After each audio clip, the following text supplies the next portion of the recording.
Ibu bapak, saudari-saudara, sobat Komsos yang terkasih dalam Kristus, selamat berjumpa kembali dengan Renungan Minggu Komsos Gereja Santa Maria Immaculata Paroki Tarakan. Hari ini kita memasuki minggu biasa yang kedua, tahun C. Tapi bacaan Injil yang akan kita renungkan diambil dari Injil Yohanes bab 2 ayat 1 sampai dengan 11. Perikop ini menceritakan pesta perkawinan di Kana yang di Galilea, ketika Yesus membuat mukjizat dengan mengubah air menjadi anggur. Mungkin mempelai adalah bagian dari keluarga Yesus, bisa jadi sepupu Yesus, tapi lebih dekat dengan keluarga Yesus. Karena yang hadir di dalam pesta perkawinan ini bukan hanya Yesus, ibu Yesus datang, murid-murid Yesus ikut datang. Pastilah mereka punya relasi yang baik. Memang di mana-mana, di setiap kebudayaan, perkawinan menjadi peristiwa sosial yang sangat istimewa, di mana semua orang berkumpul.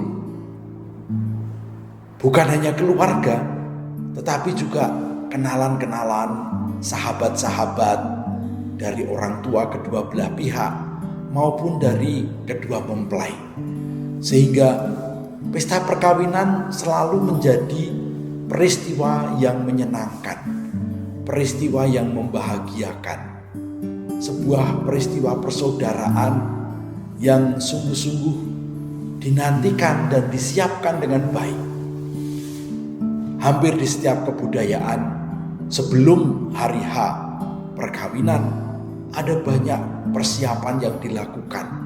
Panitia-panitia dibentuk, pembagian tugas, bahkan menunya nanti apa, semua sudah ditentukan.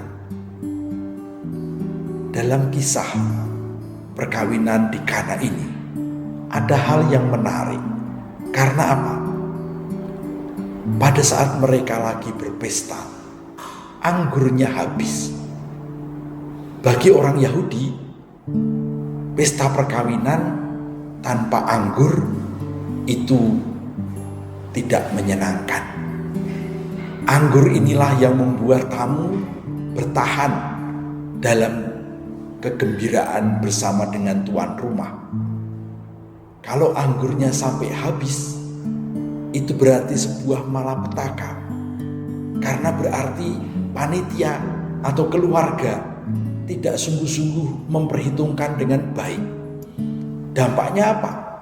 Dampaknya nanti akan menjadi perbincangan di seluruh kampung. Bahkan sampai kemana-mana orang akan menceritakan, oh dia keluarga itu mengadakan pesta perkawinan, tapi tidak siap dengan suguhannya. Anggurnya habis, sehingga semua lalu jadi bubar. Orang tidak lagi berkumpul dan bergembira. Karena yang menjadi sarana perjumpaan habis. Pengantin memang masih ada di situ, tapi yang menemani perjumpaan dengan pengantin ini sudah nggak ada. Jadi mau apa lagi? Nampaknya Ibu Maria, Ibu Yesus, dia salah satu yang ikut terlibat dalam urusan dapur.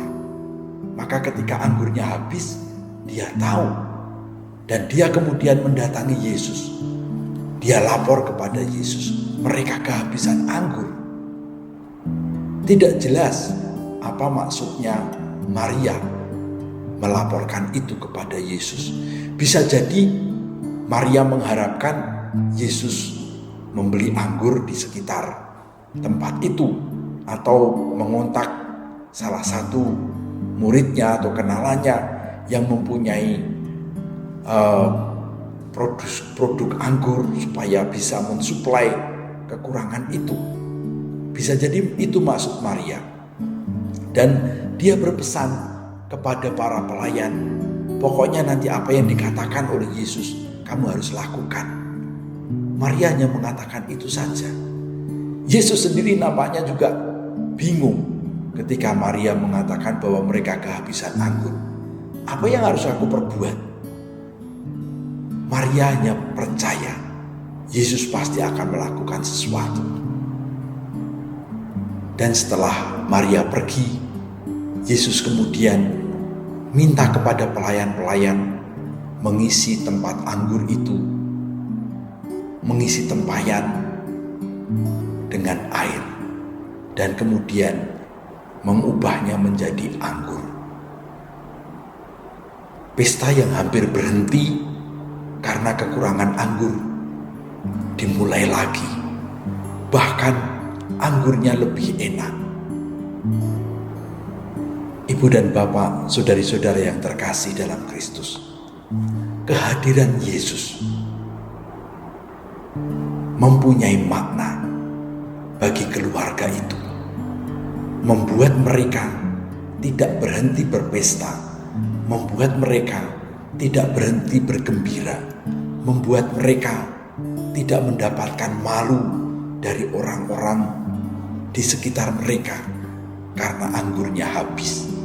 Tapi justru kehadiran Yesus membuat mereka mendapatkan kelimpahan anggur, dapat melanjutkan pesta dengan lebih meriah karena anggurnya lebih enak. Kedatangan Yesus ternyata bisa mengubah situasi. Kedatangan Yesus bisa membuat suasana menjadi jauh lebih baik. Dalam kitab suci, kita juga melihat atau membaca bagaimana ketika Yesus datang, terjadi perubahan. Misalnya saat Yesus masuk ke rumah Petrus, dia mendapati ibu Petrus, mertua Petrus, sakit. Dan Yesus kemudian menyembuhkannya.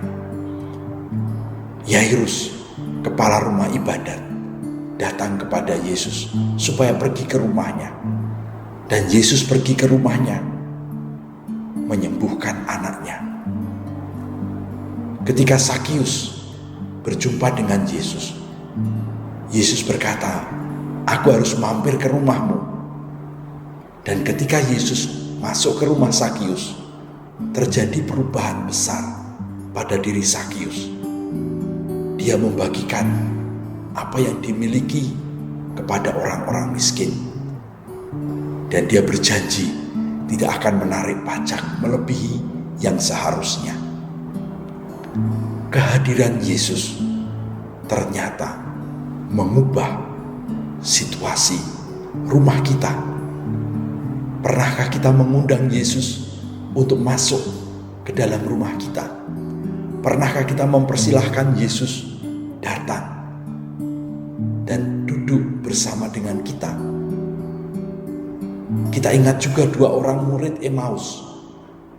Mereka mengundang Yesus masuk ke rumah untuk makan bersama. Dan pada saat itu hati mereka berubah. Mereka menemukan Yesus yang bangkit.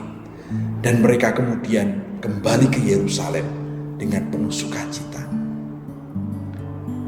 Yesus bukan hanya seorang tokoh perjanjian baru.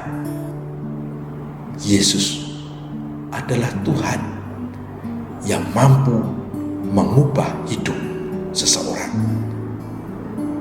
Persoalannya adalah apakah kita berani dan mau mempersilahkan Yesus masuk dalam hidup kita, bertindak dalam hidup kita.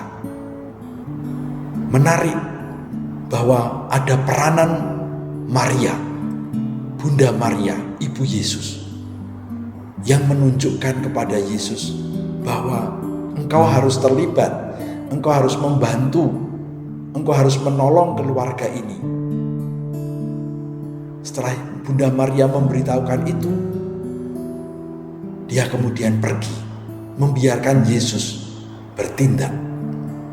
Maka di sini kita menemukan juga, kita mengundang Bunda Maria agar Bunda Maria menghadirkan Yesus dalam hidup kita untuk berbuat sesuatu yang kita butuhkan, yang kita perlukan.